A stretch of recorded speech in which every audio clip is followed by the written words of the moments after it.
Dilema bendahara BOSP, antara pengabdian, administrasi, dan nasib guru. Halo rekan-rekan pendidik di seluruh Indonesia, selamat datang di Siniar Cakgu, tempat kita ngobrol santai tapi mendalam soal isu pendidikan kita. Hari ini, saya ditemani rekan saya yang sudah siap bawa bahasan panas yang lagi viral di grup-grup WhatsApp guru. Ya ini bener-bener lagi relatable banget sih. Kita mau bahas nasib guru-guru hebat kita yang dapat hadiah, tugas tambahan sebagai bendahara BOSP. Apalagi kalau kita lihat Mendagri nomor 3 tahun 2023, dan yang paling gres, Permendikdasmen nomor 21 tahun 2025 tentang standar tenaga kependidikan. Nah ini menarik.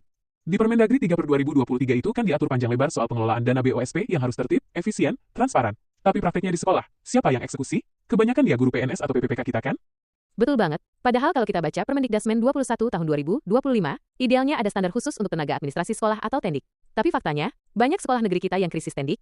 Akhirnya, kepala sekolah nunjuk guru. Masalahnya, ini bukan tugas yang bisa dikerjakan sambil lalu.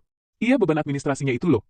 Dari mulai perencanaan, belanja di SIP lah, sampai urusan pajak dan SPJ yang bikin pusing 7 keliling. Sering banget saya lihat curhatan guru di medsos, mereka harus bawa pulang kerjaan bendahara ke rumah, karena siangnya harus tetap masuk kelas ngajar 24 jam. Nah, itu poin krusialnya. Di Dapodik, tugas tambahan bendahara BOSP itu seringkali nggak diakui sebagai jam mengajar JP.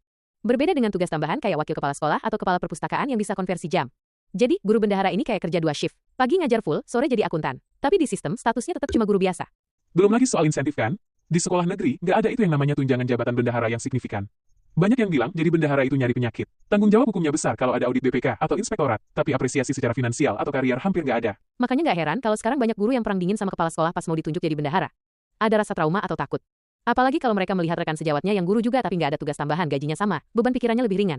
Kalau kita lihat dari sisi regulasi, Permendikdasmen 21/2025 ini sebenarnya punya semangat untuk menstandarisasi tenaga kependidikan. Harusnya pemerintah daerah benar-benar memperhatikan formasi tendik atau tenaga administrasi yang punya kompetensi keuangan. Jadi guru nggak dipaksa jadi Superman yang ngurusin kurikulum iya, kwitansi iya. Betul. Solusinya ya memang harus ada pemisahan yang tegas. Kalaupun guru terpaksa jadi bendahara karena kondisi darurat, ya sistem harus adil. Pengakuan JP di Dapodik itu harga mati, supaya beban kerja mereka terhitung secara profesional. Dan satu lagi, digitalisasi pelaporan harusnya mempermudah, bukan malah bikin ribet dengan banyak aplikasi yang nggak sinkron. Intinya, jangan sampai niat baik pengelolaan dana pendidikan melalui BOSP ini malah mengorbankan kualitas pembelajaran karena gurunya terlalu sibuk ngurusin angka dan nota, sampai lupa persiapan mengajar di kelas. Setuju. Semoga suara-suara dari Siniar Cakgu ini bisa didengar pembuat kebijakan.